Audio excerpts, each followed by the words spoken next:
je couperai le démarrage au montage si besoin. Donc, encore une fois, merci, merci de votre présence. Euh, donc, j'ai intitulé cette présentation Application BPM dans un contexte d'entreprise étendue.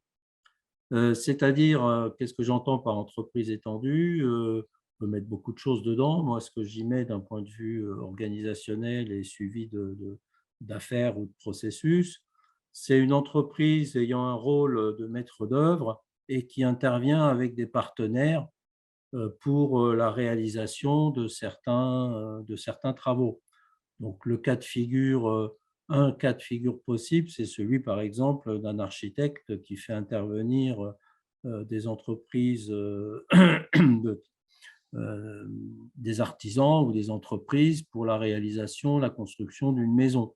Hein, donc, de certains corps d'État, euh, les maçons pour les fondations, le charpentier, le couvreur, etc., etc. Donc, je vous présenterai un petit peu le modèle développé que je propose. On fera donc une démo, je vous montrerai l'outil que j'ai sélectionné pour faire ce type d'application et on verra, je vous montrerai, je ferai une démo assez détaillée. Et puis, on terminera par une présentation de l'offre. Et puis, je ne l'ai pas noté là, mais je prendrai du temps pour répondre à vos éventuelles questions.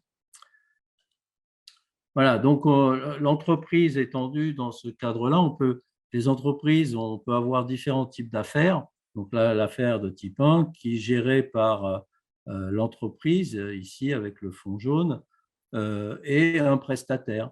Et puis cette même entreprise peut avoir aussi d'autres types d'affaires qu'elle gère pour lesquelles elle a besoin de plusieurs corps de métier finalement.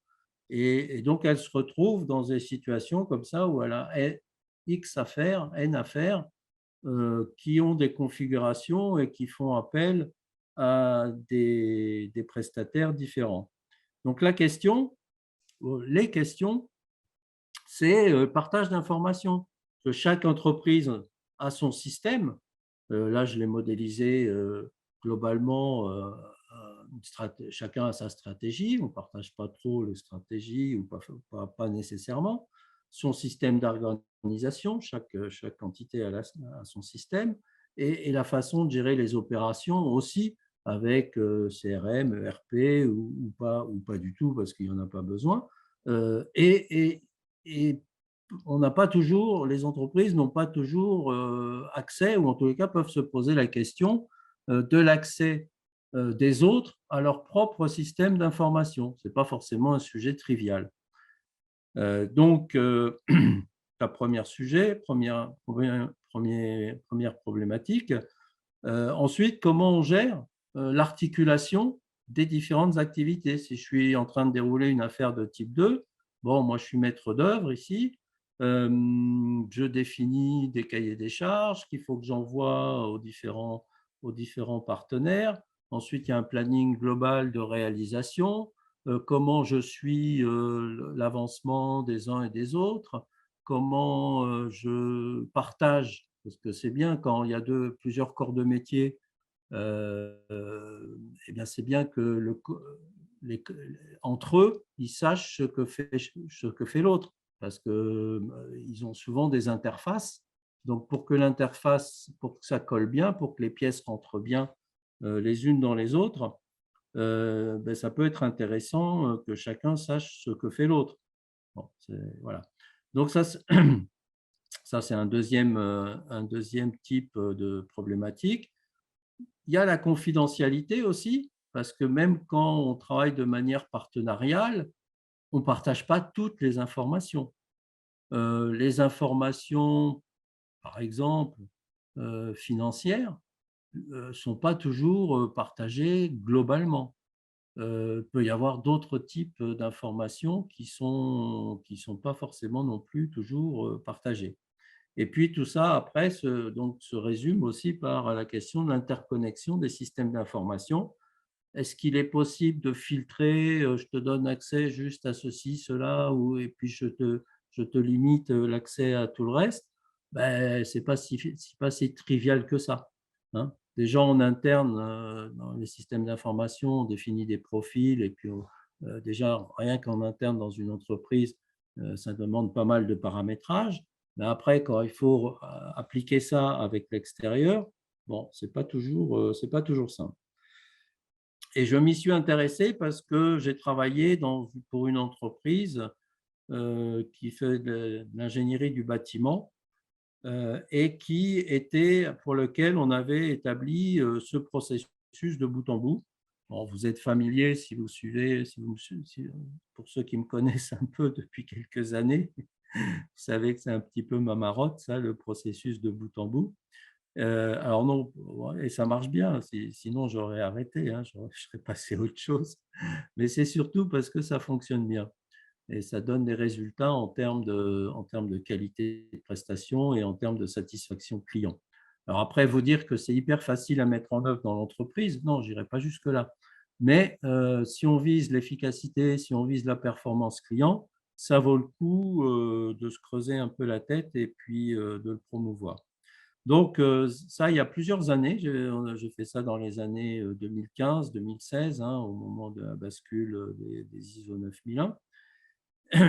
Et en fait, cette entreprise, ben voilà, c'était de la maîtrise d'œuvre pure et simple, avec ici un tas de partenaires, des corps de métier, dont il s'agissait de piloter, le travail dans la réalisation des chantiers. Donc cela, on a fait ce processus global. Là, c'est avec un outil, c'est basiquement de l'Excel, hein, en utilisant Excel. Donc forcément, ce n'est pas avec ça qu'on a fait un workflow et on n'a pas fait de workflow.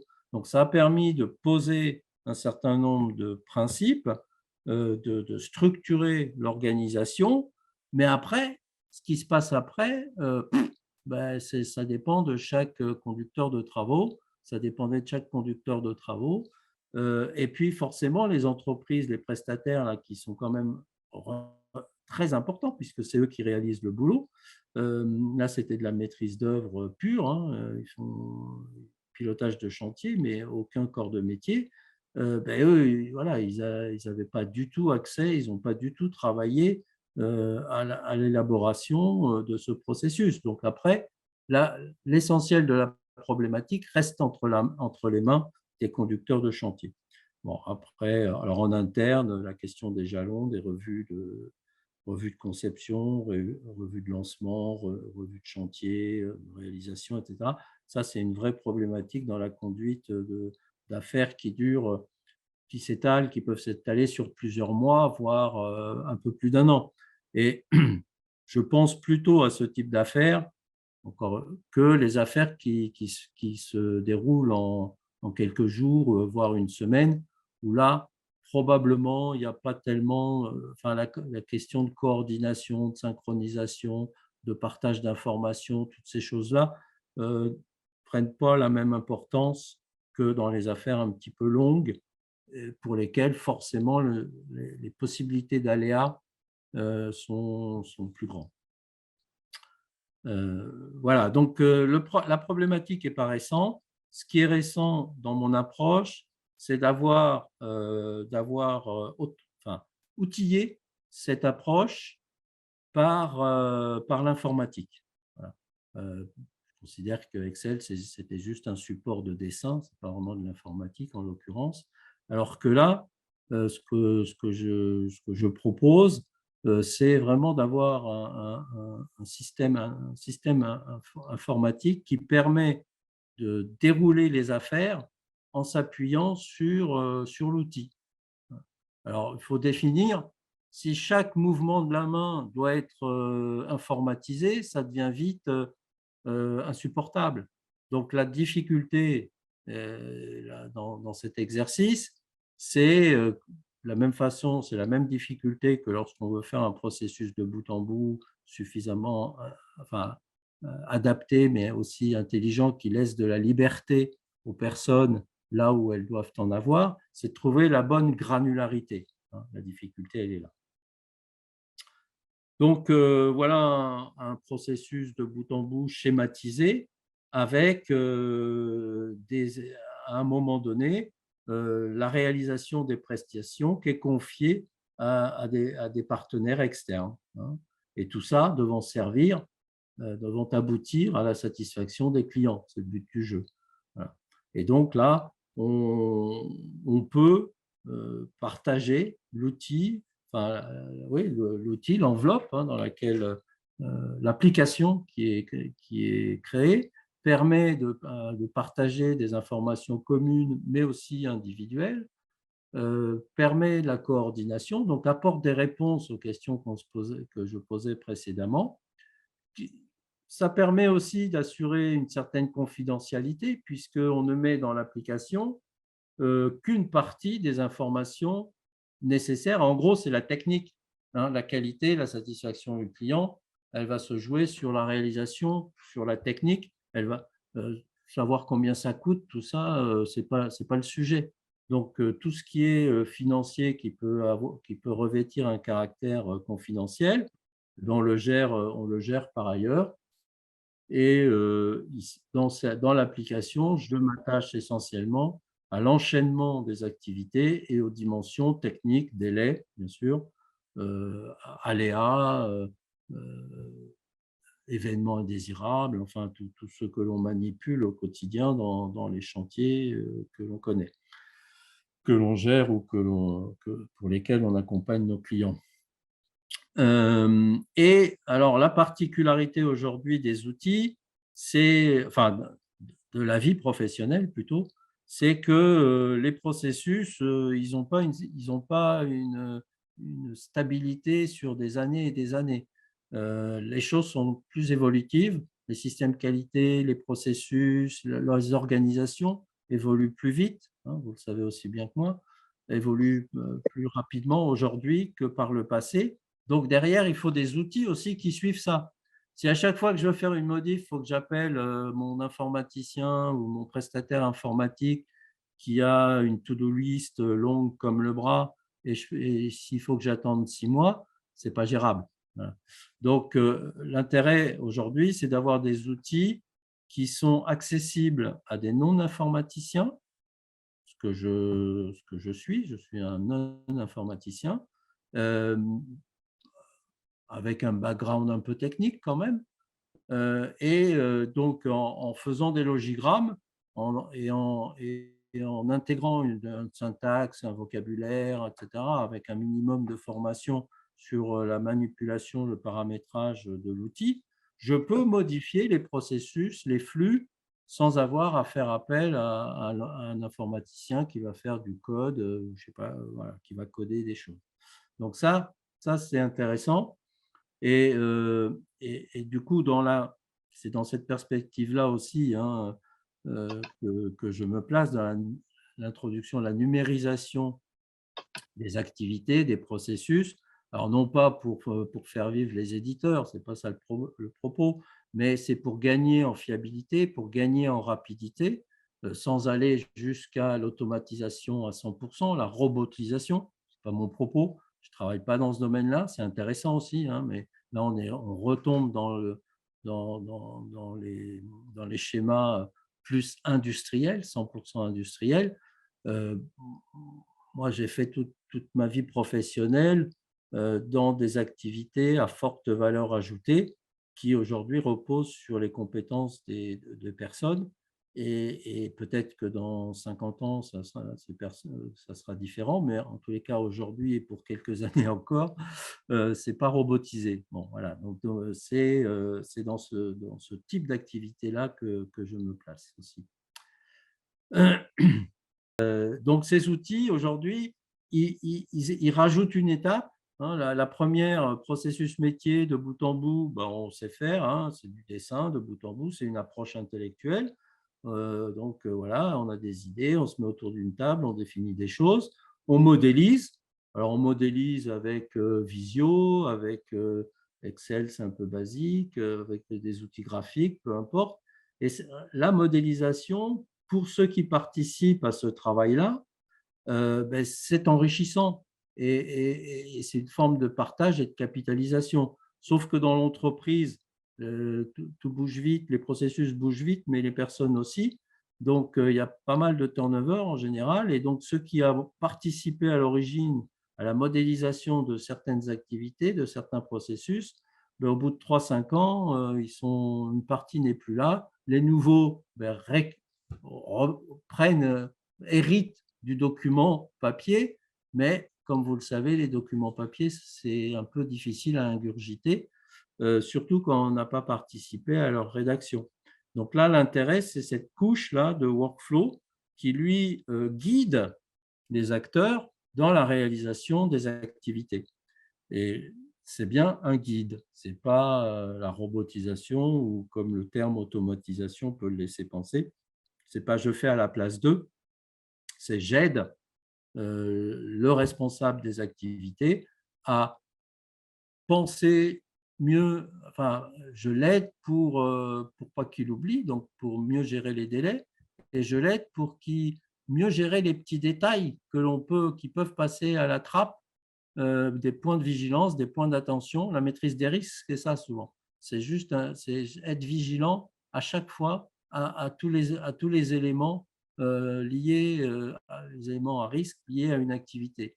Et comme on est tous un peu contraints d'être multitâches dans la vie professionnelle, parce que enfin, voilà, ça s'accélère aussi de ce point de vue-là, du coup, des fois, il peut arriver en tous les cas aux personnes que sur une activité donnée, ben, ils oublient un détail.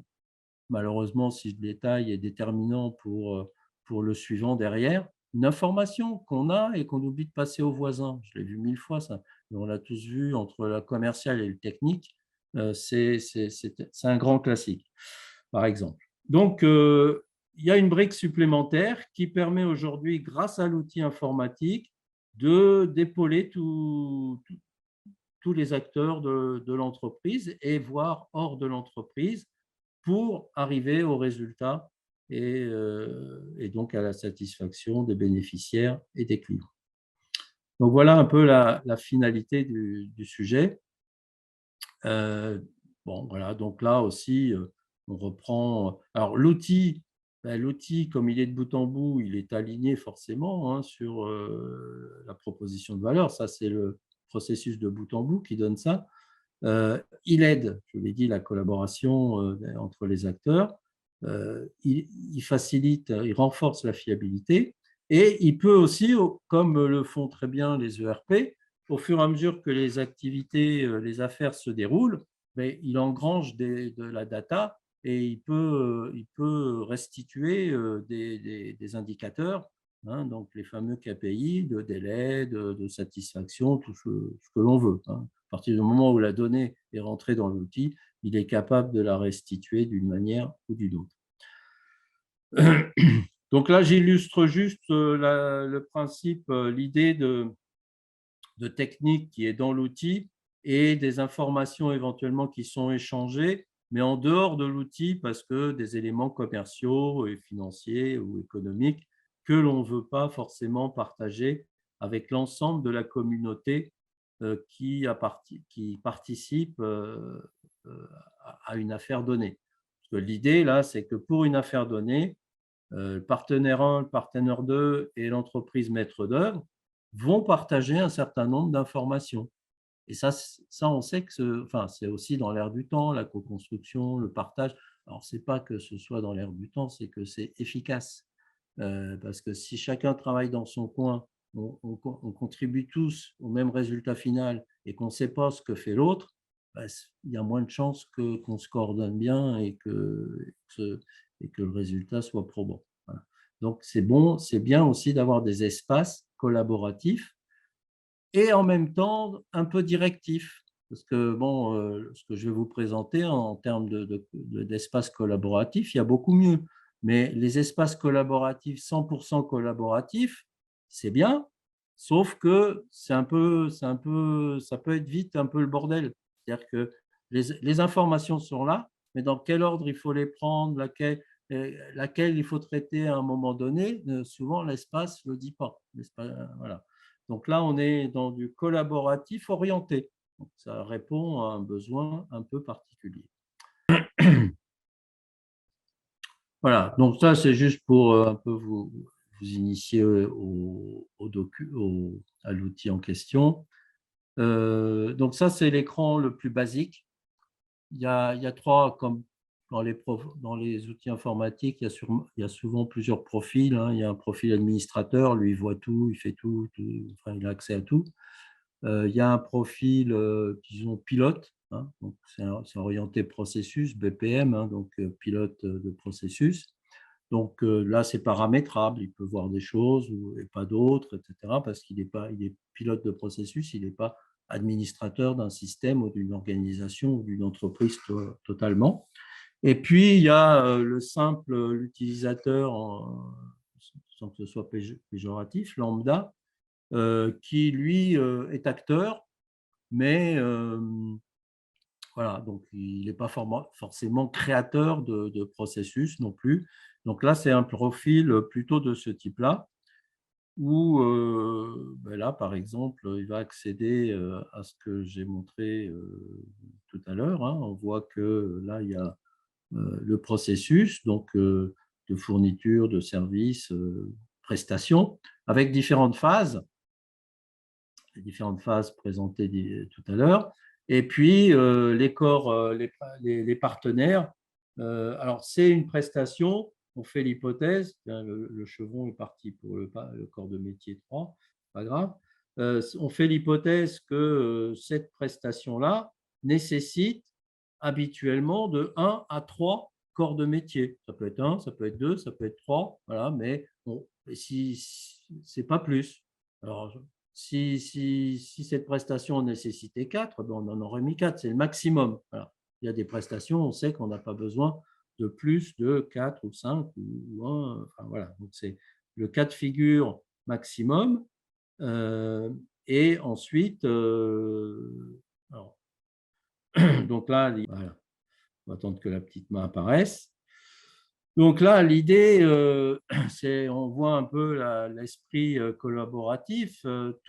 Ça a beau être un utilisateur lambda, donc qui est contributif à certains moments, il a bien sûr le droit d'avoir un avis sur le déroulement du processus et ce qu'on lui demande à certains moments. Donc là, vous avez le schéma, le graphique, la description, la définition du processus, avec ici la partie maîtrise d'œuvre, ici le champ du partenaire numéro 1, ensuite le champ du partenaire numéro 2, le champ du partenaire numéro 3, etc. Donc, on pourrait étendre cet accès-là aux partenaires, mais ça peut être aussi un accès uniquement. Après, les partenaires vont avoir leur accès de toute façon, hein. Mais là, ça peut être un accès pour des salariés de l'entreprise maîtrise d'œuvre et qui intervient ponctuellement sur une activité ou deux et qui pourrait avoir envie de commenter ou d'améliorer, d'apporter sa contribution à l'amélioration du processus. Donc, je aussi un petit peu pour que vous voyez, voilà, le processus. C'est du langage, enfin, c'est des symboles graphiques pas très éloignés des logigrammes, hein. Donc, il faut apprendre un petit peu à s'en servir. Et donc là, derrière, une fois que cette initiation est faite, les différents acteurs qui accèdent sur la plateforme peuvent commenter. Donc là, il y a des champs commentés, soit par activité, analyse l'activité, répondre, l'activité, etc. Il y a différentes activités qui sont mentionnées et celles de la maîtrise d'œuvre sont là. Et il peut aussi apporter des commentaires globaux ici. Donc, il fait un commentaire et puis là, avec la petite flèche, il poste le commentaire et les commentaires seront compilés par le pilote de processus. Donc ça, cette fonctionnalité, qu'elle soit en entreprise étendue ou qu'elle soit dans un contexte purement interne à l'entreprise, dans une organisation système qualité de type ISO 9001, ces fonctionnalités sont bien sûr les mêmes et accessibles. Et on voit que le partage et l'organisation de la remontée d'informations sur les différents documents. Alors ça, c'est vrai pour ce processus, ça pourrait être fait pour d'autres. Donc maintenant, si on va plus sur la partie opérationnelle, donc workflow, là on était sur la partie modélisation. Alors, il faut savoir que le workflow, à partir du moment où on a fait le logigramme en respectant la symbolique et puis la syntaxe BPMN, le workflow il est généré automatiquement. Bon, donc ça, c'est quand même pas mal. Et quand on est dans le workflow, donc je vais lancer avec vous une instance, c'est le vocabulaire utilisé. Il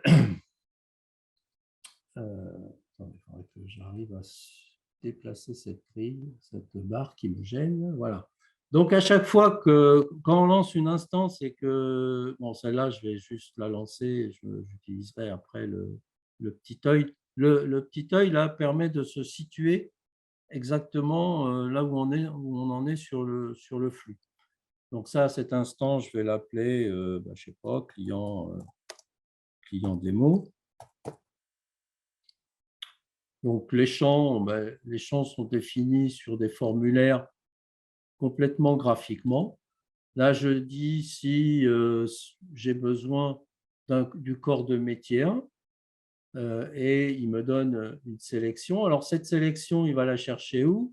En fait, il va la chercher dans une table. Donc, il faut au préalable enregistrer une table de partenaires.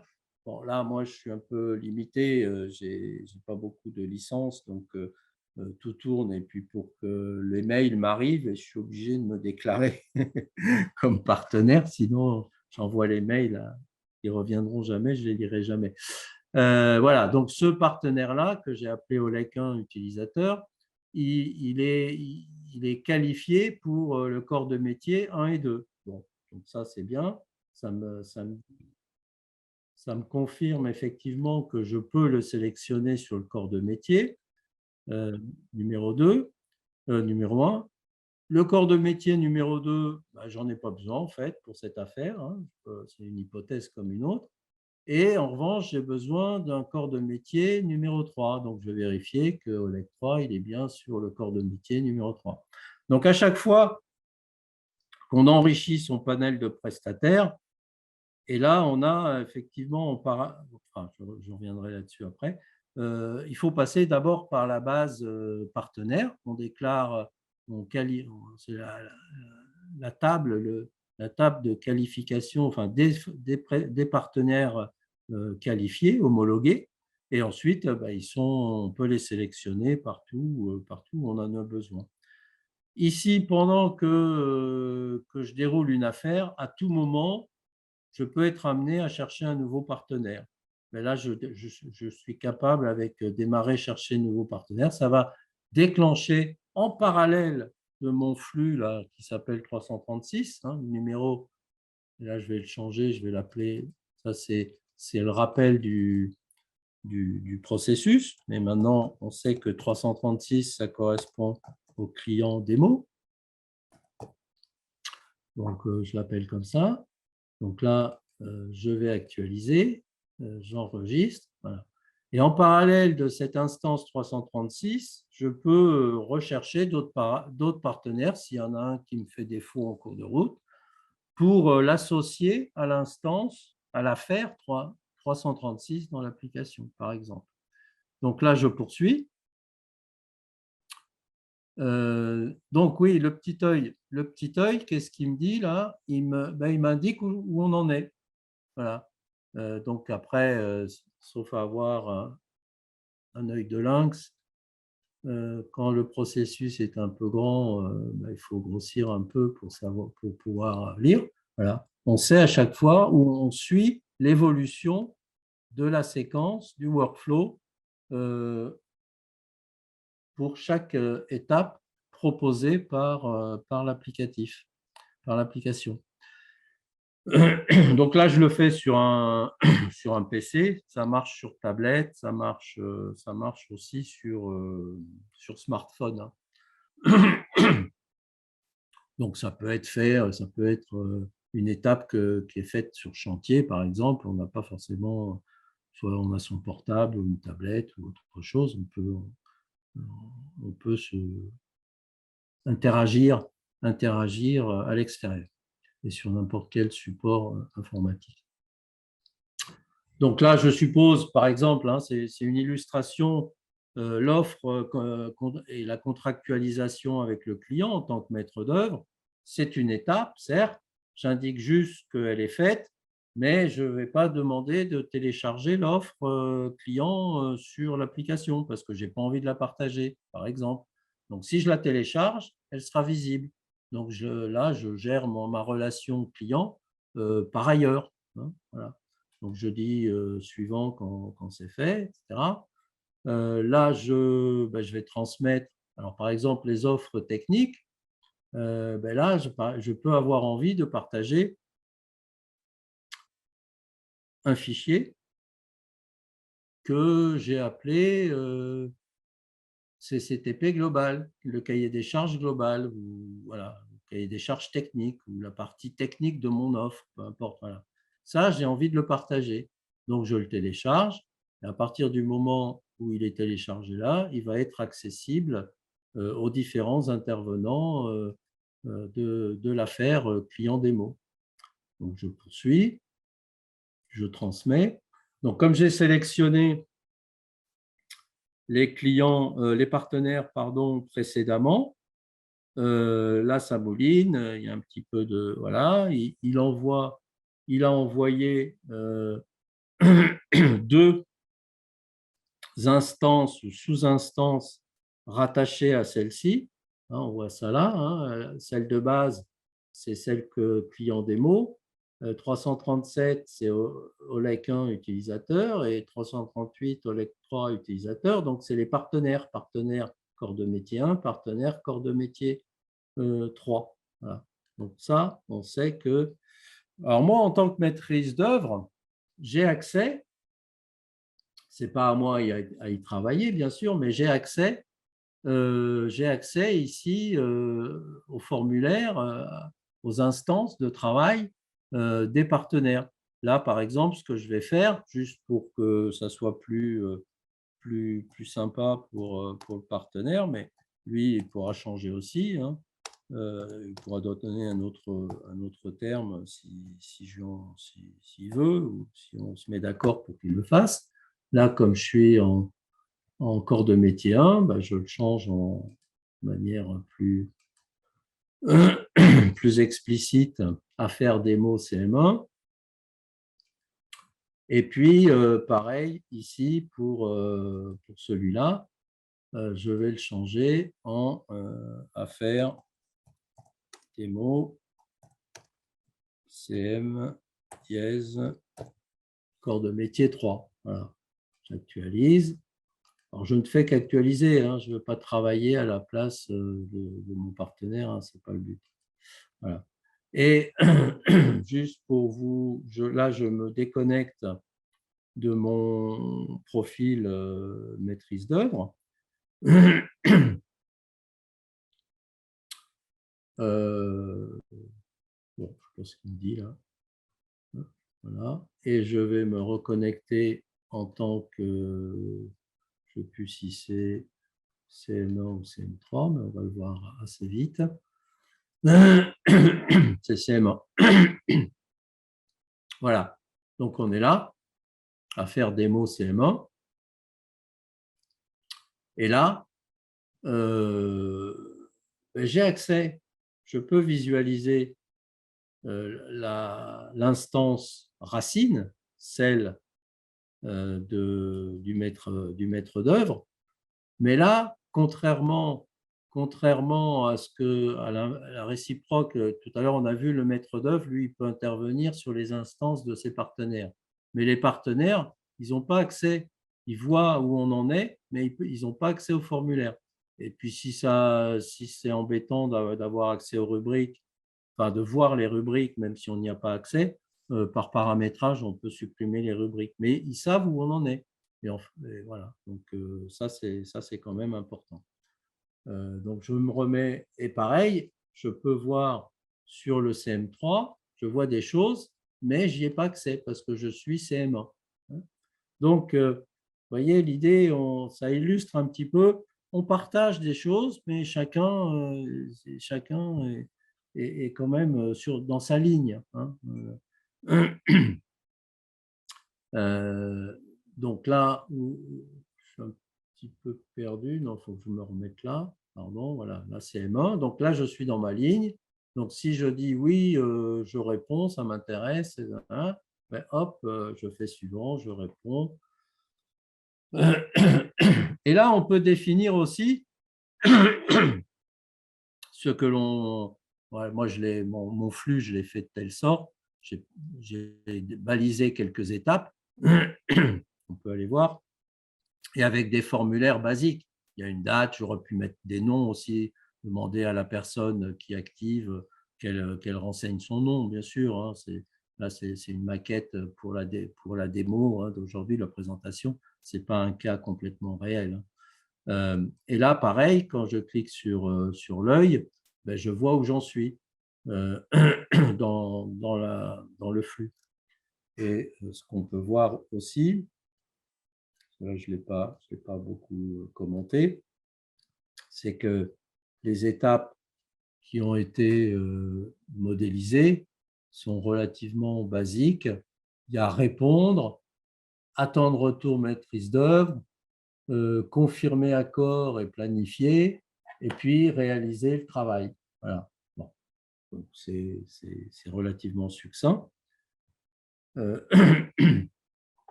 Après, on peut en mettre d'autres. Ça, ce sont finalement, vu côté maîtrise d'œuvre, je balise, je définis là les étapes qui sont importantes pour moi en tant que maîtrise d'œuvre et les étapes sur lesquelles je souhaite avoir un regard et être informé sur leur réalisation. Et j'associe les formulaires, hein, les petits formulaires qui sont là, finalement, ce sont des formulaires que l'on voit après dans les instances et je définis les rubriques que je veux que mon partenaire renseigne. Donc là, j'ai mis des dates. Bien sûr, si j'avais à le faire en situation réelle, je mettrais sûrement aussi un nom, plus de temps en temps des rubriques texte pour qu'il me donne des informations, probablement. Après, on enrichit les formulaires au fur et à mesure des besoins. Voilà, donc là, je dis que je réponds, très bien. Et puis là, je attendre retour MO. Donc la main est passée à la maîtrise d'œuvre. Au passage, j'ai fait quelques démos préalables, hein, ne serait-ce que pour tester tout ça.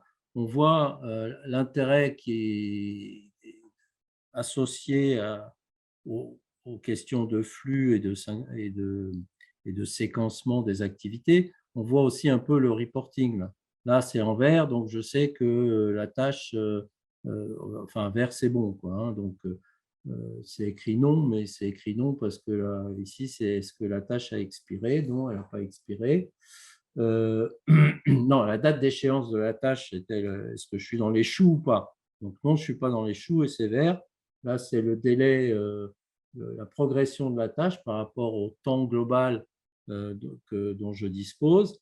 Et là, ce sont les échéances. Donc, le délai pour CM1, là, on est…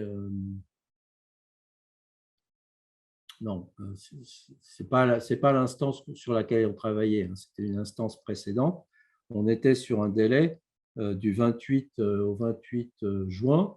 Donc, par rapport à aujourd'hui, ça fait 15 jours et ça fait 0,33% de la durée totale. Voilà. Bon. Donc, ça permet d'avoir comme ça des éléments qui tout de suite alertent sur le bon déroulement ou de pilotage de l'avancement. Alors, tout ça, c'est paramétrable. Hein, il n'y a pas qu'un seul indicateur. Là, j'ai fait un petit peu rapidement pour être à peu près pour aujourd'hui. Mais bon, vous doutez bien qu'on peut mettre un peu ce que l'on veut derrière ça. Alors, pourquoi il n'y en a pas pour la première? Mais tout simplement parce qu'on n'est pas arrivé encore à l'étape des délais. Donc, comme on n'a pas donné de délai, comme on ne peut pas dire si on est bien ou où on en est par rapport au délai, hein, tout simplement. Donc, je vais revenir sur mon compte administrateur. Donc là, on voit l'instance qui est là et là, c'est écrit moi. Donc, on voit que ce qui me concerne en tant que la personne, enfin moi, celui qui est connecté, le profil l'utilisateur connecté. Si je mets responsable, donc je suis responsable d'un peu plus de choses. Et là, on voit les autres, les instances spécifiques du partenaire 1 et du partenaire 3. Voilà. Donc là, je retrouve. Et donc, si je clique sur mon instance et je vais faire avancer les trucs, alors, je ne les ai pas complètement verrouillés, complètement synchronisés. J'ai fait exprès de pouvoir, le maître d'œuvre peut dérouler. Il n'y a pas, il y a pas de, il y a pas de prérequis. C'est-à-dire que on le voit là, on le voit, mais on pourrait en mettre. Hein. Je peux dérouler toute la chaîne là, alors que au niveau oui, donc là, je n'ai pas synchronisé complètement. C'est-à-dire que même s'il n'a pas répondu, même si un partenaire ici, informatiquement parlant, hein, n'a pas donné son délai, moi, je suis capable en tant que maîtrise d'œuvre à poursuivre le flux comme s'il m'avait donné toutes les informations. Bon, voilà, c'est un choix de paramétrage. Alors pourquoi je l'ai fait comme ça? Ben parce que c'est plus simple, ça va plus vite. Après, si on veut vraiment verrouiller, c'est possible. Il suffit d'une tâche que la tâche du partenaire remonte sur une tâche de maîtrise d'œuvre qui indique que tant que tous les partenaires n'ont pas répondu, on ne peut pas aller plus loin. Voilà. Et là, du coup, ça bloque le flux et on attend. Voilà. Donc, s'il est nécessaire de faire ça, c'est tout à fait possible. C'est juste un paramétrage à faire au niveau du diagramme. Moi, je ne l'ai pas fait, donc ce qui me permet notamment pour la démo de pouvoir aller plus vite au résultat final que de fixation du délai, par exemple. Conséquence offre RAS. Donc, l'étape suivante là, que j'ai planifiée, c'est de savoir s'il y a besoin ou pas d'une revue technique, parce que parfois, bon, on a envoyé les cahiers des charges à chaque partenaire, il a répondu, etc. Est-ce que les choses sont disponibles, sont partagées sur l'application? Est-ce qu'il y a besoin qu'on se voit pour en discuter ou pas? Ben, si oui, on clique oui. Et à ce moment-là, eh bien, on part sur une partie du schéma de flux qui nous dit que il faut établir un ordre du jour. Donc, OK, on fait un ordre du jour, Dimo, le 1, Visio. Hop, on va définir une date. Voilà, 1 heure. Hop, 14 heures. Hop, c'est fait. Et puis un ordre du jour, donc point 1 par exemple, point 1, 2 points, etc. Point 2. Hop, on définit l'ordre du jour. Voilà. Et donc, tout ça, ça va être visible, et non seulement visible, parce que là, forcément, ça va plus loin, c'est que ça a été envoyé. Là, enfin, on ne le voit pas à l'écran, mais si je vous montre ma messagerie, l'invitation a été envoyée au partenaire 1 et au partenaire 3 qui ont été sélectionnés dans cette affaire pour que, effectivement, ensuite, on puisse conduire la revue de manière avec, à l'heure dite et au jour convenu. Donc après, il y a un compte-rendu qu'on fait. Hop, on partage le compte-rendu. Voilà. Donc, ça fait un document de plus qui apparaît là et qui est partagé.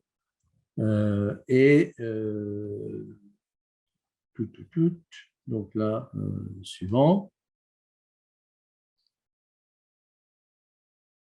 Voilà, donc ça, je l'ai fait comme ça. Ça, c'est du pur paramétrage. On peut faire ce qu'on veut, hein.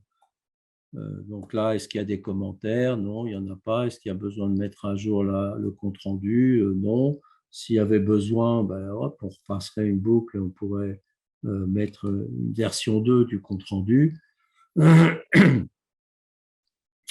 Et voilà, on arrive à la planification. Donc, par exemple, on va mettre que le CM1, là, donc c'est le maître d'œuvre qui fixe les échéances. Et bon, maintenant, on s'est tous mis d'accord sur ce qu'il y a à faire, etc. Moi, j'ai un planning avec le client. Bon, le délai client, on aurait pu le mettre en amont. Je ne l'ai pas mis en amont. Je l'ai juste mis là. Mais supposons qu'on ait un délai client. On a promis au client quelque chose pour le 13 juillet, juste avant les vacances. Voilà, donc CM2, on n'en a pas besoin parce qu'il n'y a pas de corps de métier 2. Et puis là, on va lui mettre un délai, je ne sais pas, au 3 juillet, il a un petit peu plus de marge. Et là, on télécharge un planning global. Planning global. Je peux aussi aller dans chaque instance ici et télécharger des plannings spécifiques pour CM1 et CM3, hein, c'est possible aussi. Donc là, ça, je le valide.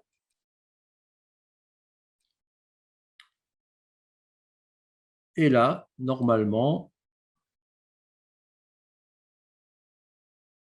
oh, pourquoi il met du rouge là? Je me suis trompé quand j'ai rentré quelque chose là. Alors, pourquoi il me met du rouge?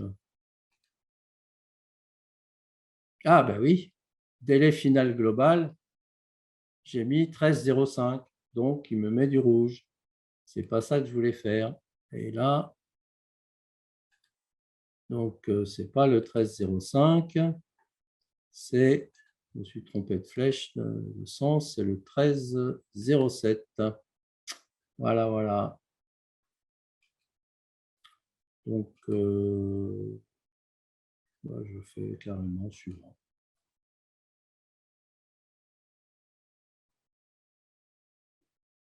Je sors, et voilà. Et c'est passé au vert. Bon, ben c'est bien, c'est une erreur qui est bénéfique parce qu'on voit que ça se met à jour automatiquement. Voilà. Et sur 337 et 338, la question des dates, par exemple, du délai, bon, donc ça, je dis OK, c'est bon, etc. Donc là,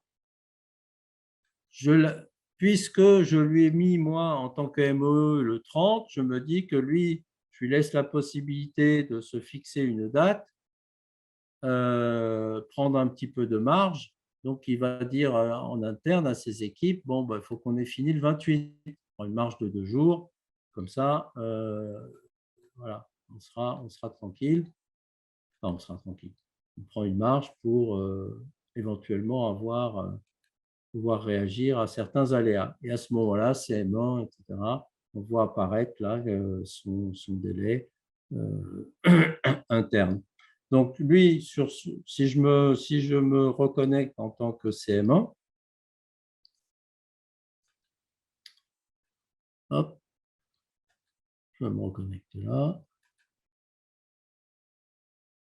Voilà, moi j'ai mon tableau de bord spécifique avec ma marge et mon délai cible à moi que je me suis fixé en interne, 28, même si le maître d'œuvre, il m'a donné jusqu'au 30. Alors bon, les petits, peu importe, on peut garder la même date, voilà, c'est une flexibilité que j'ai paramétrée, qui n'est absolument pas obligatoire, c'est mon idée à moi pour vous le dire.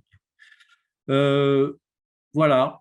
Et alors, ce que je n'ai pas eu le temps de finaliser, je vais vous le montrer alors, il faut que je me connecte c'est que ça peut faire des petits graphiques hein, au fur et à mesure que les affaires se déroulent. Je vais vous le montrer sur une autre appli que j'ai réalisée qui s'appelle Audit, c'est les audits externalisés qui ne correspondent pas tout à fait forcément à des audits réels. Il y a un mélange d'audits réels et d'audits fictifs là-dedans. Mais vous voyez, on peut avoir des choses comme ça qui se font au fur et à mesure que les prestations se déroulent. Donc là, c'est des indicateurs sur des prestations terminées. Donc, par exemple, si je clique là sur le violet, hop, et il peut y avoir une interaction entre plusieurs schémas. Voilà. Donc là, violet, machin, on voit à chaque fois pour chacun des auditeurs. Et là, j'ai pris donc juste la réalisation et puis là, la satisfaction client. Et puis là, j'ai les audits en cours. Bon, là, je n'ai pas forcément fait d'interaction entre les deux, mais les audits en cours, voilà, on peut avoir, on clique, on a le détail des audits en cours, donc des affaires en cours, qui est une extraction de la liste globale sur laquelle je travaillais principalement précédemment.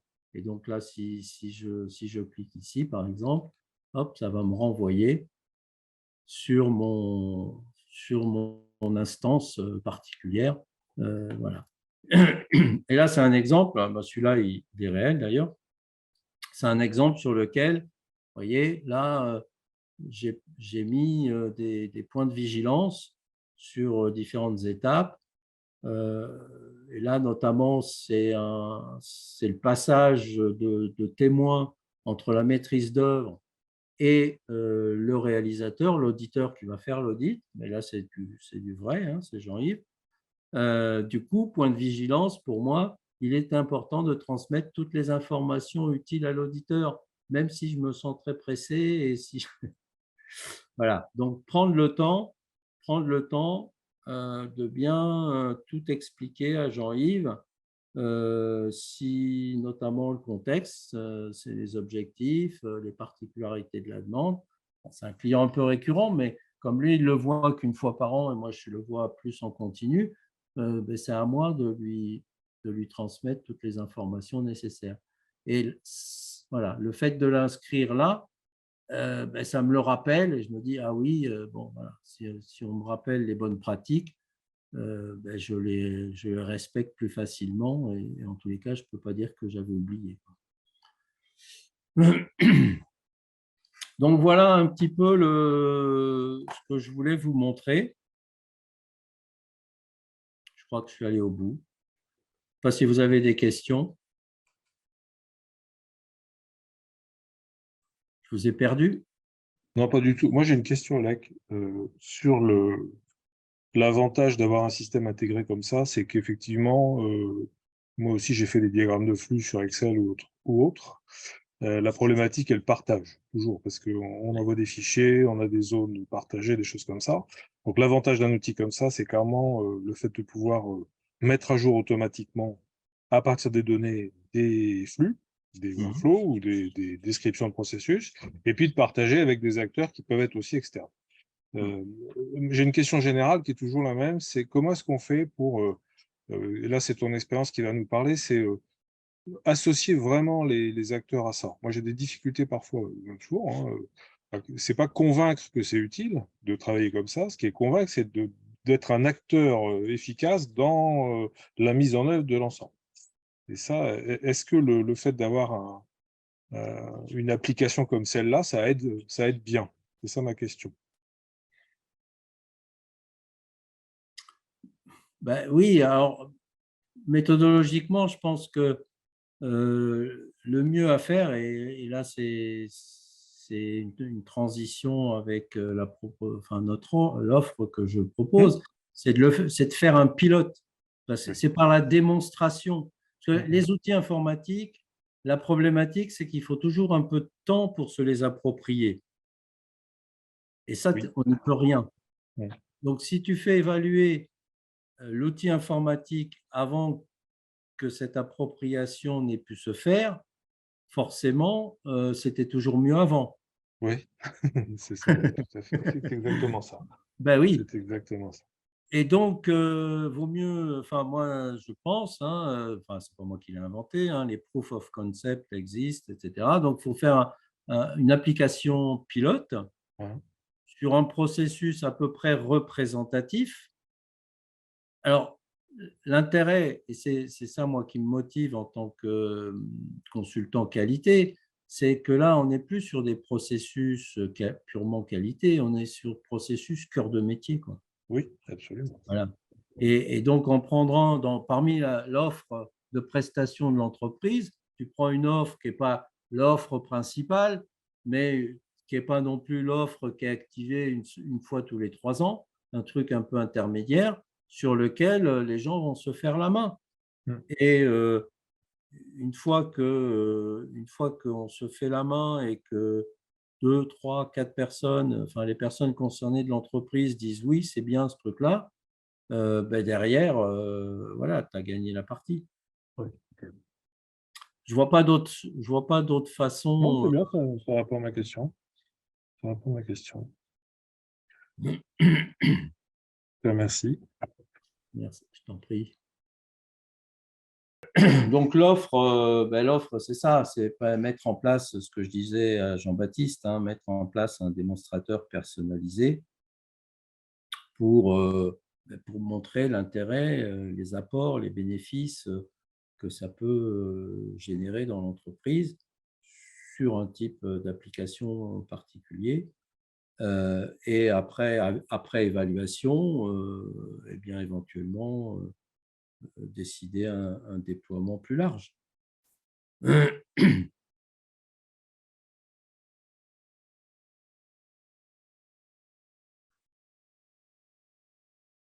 Moi, je sais que j'ai commencé à le faire, pas suffisamment, mais pour moi-même, dans la sous-traitance, notamment d'audit, hein, comme vous avez pu le voir, à une période où j'en avais plusieurs en parallèle, ça m'a bien déchargé l'espace mémoire de mon cerveau qui se rétrécit d'année en année. Voilà, je savais que j'avais l'outil qui était là pour guider le truc et du coup, j'y pensais plus trop, quoi. Et donc, c'est ça, il faut trouver les situations d'utilisation où c'est pertinent. Quand les pilotes, si on gérait tous une affaire les unes après les autres, on n'a pas besoin de trop de ça. Sauf qu'en général, les responsables d'affaires, ils ne gèrent pas qu'une seule affaire. À un moment donné, ils en gèrent 2, 3, 4 en parallèle. Et quand ils en terminent une, ils en reprennent une autre. Donc, c'est en permanence qu'ils en ont 3, 4, voire plus sous le coude. Et là, c'est intéressant. Là, c'est intéressant.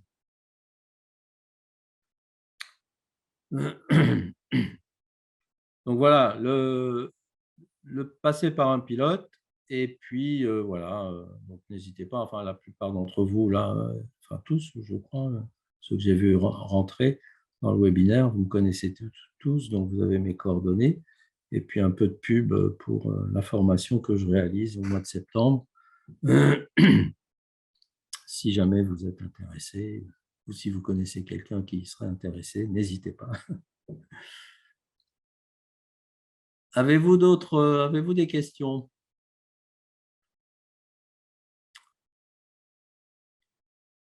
Alors, quelqu'un va sûrement me dire, mais oui, mais ça te coûte combien?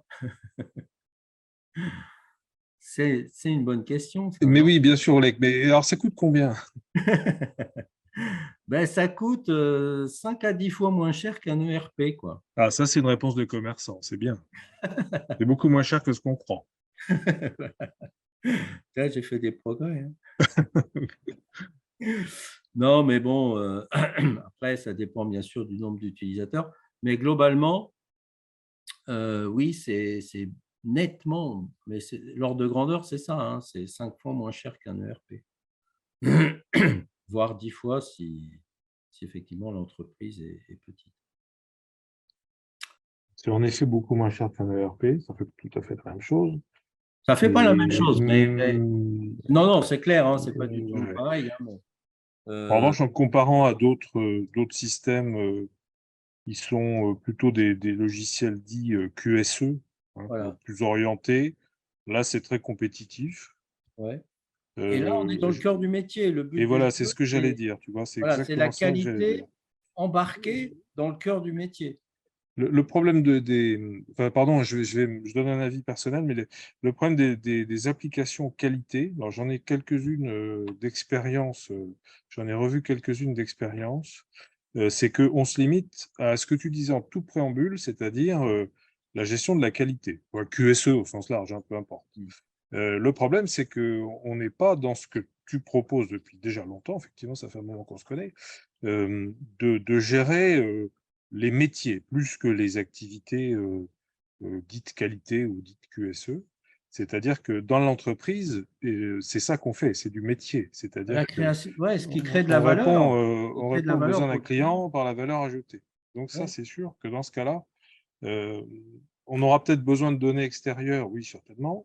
Mais je dirais, si je prends un exemple qui me passe par la tête, si je m'arrête à la gestion documentaire, si tant est qu'il y ait besoin de documents, ça n'est qu'un attribut, ça n'est pas une fin en soi. Alors que Mm. j'ai l'impression, et sans critiquer personne, comme ça je ne donnerai pas de nom, que les applications dites qualité, etc., vont s'attacher à être une GED, Mm. un truc comme ça. Et c'est Ouais. pas finalement, c'est pas forcément ça dont les entreprises ont besoin. Voilà. Plutôt besoin de gérer des flux. Au fait, comment est-ce qu'on travaille? Et ça, on le fait depuis le début, ça fait longtemps, hein. Je me souviens d'une formation il y a quelques années maintenant, mais qui parlait de ça déjà, Mm. en disant est-ce que la finance est un processus? Mais ça, on n'en sait rien. Par contre, c'est une des activités prépondérantes de l'entreprise.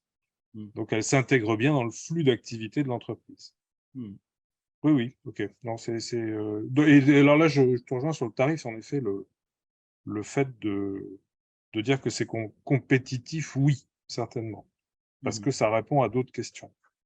Bon, Mm. merci pour ça, en tout cas. Ben, merci Jean-Baptiste. Bon, ben, s'il n'y a pas d'autres questions, on va pouvoir lever la séance.